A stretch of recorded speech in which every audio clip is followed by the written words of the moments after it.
Hey guys, so I just got home and I was working a little bit from home right now, and I just thought, let me just turn on the camera and just go at it because I just came off the phone with a client and I thought this was actually really good.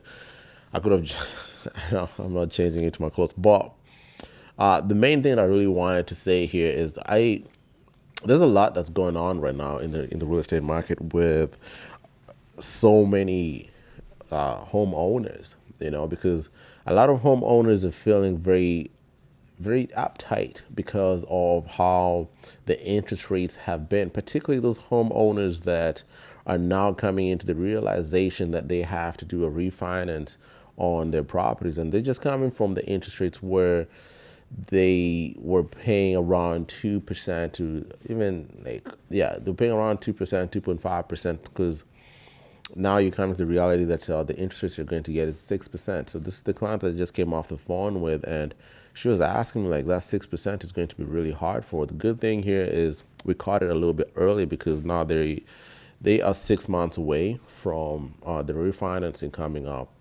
and they're just telling me like, hey, Clement, like that's just going to be too high for us to do. And so I just did a really quick comparable market analysis for them, and I just really did a quick valuation of how much they potentially could have for the house today, and it's pretty positive for them. So I just gave them a bunch of options in what they could potentially do: either sell and move into what we call smart sizing, so move into a property that would be really good for them, that it's not too big and it's going to be affordable, and the monthly payments are going to be quite easy for them. They were almost trying to give up and just saying like, hey, listen, I just want to sell the property. I don't mind us renting because this is just too much. And I told them that's not a good idea. Like, I understand it feels so stressful right now, but it's not good to get rid of your property because you worked so hard to get into this market. There's so many people who really want to get into the real estate market today, but they just can't, because it's that expensive. You guys have done incredibly for yourself. Like, yes, the market is really hard on a lot of people today, but you guys have done the fair share of the hard work. So you want to see solutions on how you can sustain it. I mean, I tried to show them options on how they can potentially just keep it and hold on for maybe even just a year, and they'll be in a much better position. But I know they need to sell. But the option of selling and not moving in completely, I just told them like, no, don't do that. And literally selling, moving into a rental property. Why would you want to do that? That would be a terrible, terrible idea for them. So created a good situation for them to that they can actually really get away with, which I thought would be good. So it's just a matter of them now staying diligent with it. So we're just going to see what we can do to sell the property now, move into a smaller house. And the reason I wanted to just get in here because I know it's part of the rants that I always do, and it's it's very understandable what's going on right now. Even I know this is a seller. I know there's some buyers right now that you really want to be a homeowner. Like you really want to be a homeowner, and I'm in support of being a homeowner in the Greater Toronto area in Ontario, pretty much in Canada, really, because like if you look at the appreciation for the past 10 years in Canada on real estate, it has been, I don't know the exact figure, but I think it's been around 8 to 9%.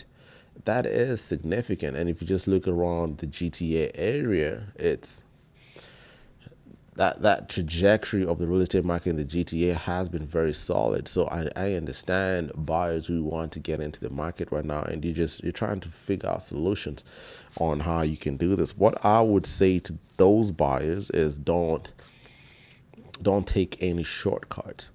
It's not going to help you if you take any shortcuts. Like today, I'm dealing with like what I just explained to you. I have other clients that I've had to take out of situations because they took a shortcut. Like when you're doing it, it doesn't feel like you're doing the wrong thing, honestly, but it feels like yes, you're trying to take advantage of real estate market like everybody else is. But trust me, I always say just do things right, do things ethically. If you're doing it wrong, there's no way I have this rule of thumb with myself, with my own life, and how I approach it, and I try and approach it with all the business that I do as well. Is you can't do bad and expect good to happen to you.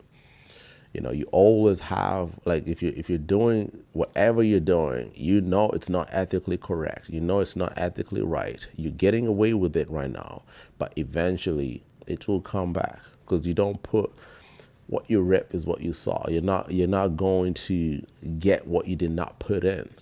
So if you're putting in shortcuts, you're going to get results that reflect that you took a shortcut.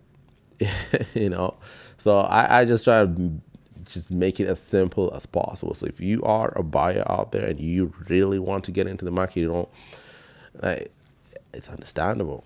Just stay diligent, just keep working on what you need to work on, get your credit up, get your income up, get your down payment up, and put yourself in good positions. Talk to people like myself, real estate brokers, and we'll be able to help you and in that plan and have a better understanding on how to do it. I myself, I moved here from Calgary, and I remember when I first moved to Toronto in 2016, I felt lost. I felt absolutely lost. I did not know anything. I only knew one person who was my closest friend. And I knew real estate is what I really wanted to do, something that I've always wanted to do for a long time. I'm one of those weird ones, because I used to do architecture before. And I understood when I was working in architecture, when I'm working with those developers, I was like, man, real estate seems like this is where it's at. So real estate is what I wanted to do. And when I had the option of doing real estate in Calgary or moving to Toronto, and I was like, hey, it felt like Toronto that has better opportunities, and let me just take the jump, even though I had never been around the city. So from 2016, I moved here, and listen, I just put my head down and I worked and I worked and I worked and I worked to what it is today. I've met so many people. I have so many clients. I have so many people that I've known, and even some of you who are watching this for the first time, you're getting to meet me for the first time. If you watch the channel, this is not typically how I look. I mean, this is just more of a casual thing. I'm doing a rant right now, but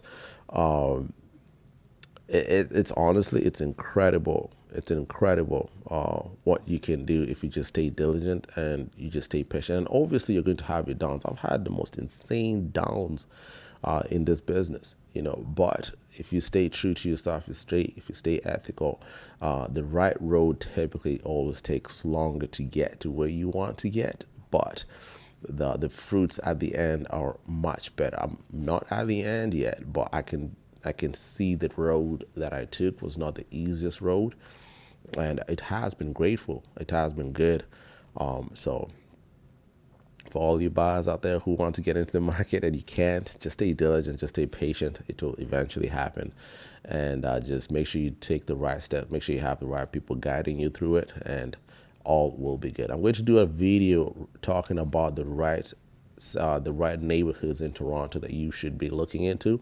Look out for that video, because I'm currently working on it. I'm doing a lot of research on all these neighborhoods, and I'm going to do this detailed video for everybody to see, and it's going to be incredible for all you people who are interested in moving into Toronto and trying to figure out exactly what neighborhoods are good and what prices are good. Look out for this video. Now, the next video I'll do is other cities around Toronto. Toronto is not the only place you can move to in the greater Toronto area. That's the thing. There's so many other good areas: the Pickering, Ajax, Mississauga, Burlington, Hamilton. No, he's trying to Hamilton, but some people have some clients who are there right now. So I think I'll also do that one as well, because I think I'll have a lot of fun doing that too. So I'm looking forward to doing that as well for you guys. So just look out for it. Yeah, that's it for today's rant.